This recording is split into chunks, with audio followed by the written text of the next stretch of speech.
உன் இருவிழி மலர்களிலே என் இலக்கியம் உருவாக, உன் அபிநய அரங்கினிலே என் காவியம் அரங்கேற.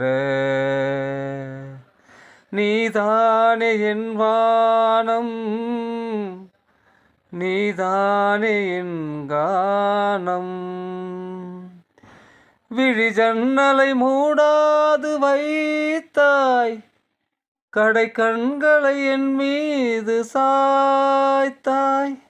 தொலைத்திட்ட என் நெஞ்சை உன்னிடம் காண்கிறேன். உயிரோடு நான் வாழ உன் நெஞ்சை கேட்கின்றேன்.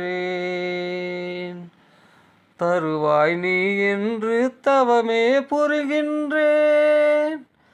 வருவாய் நீ என்று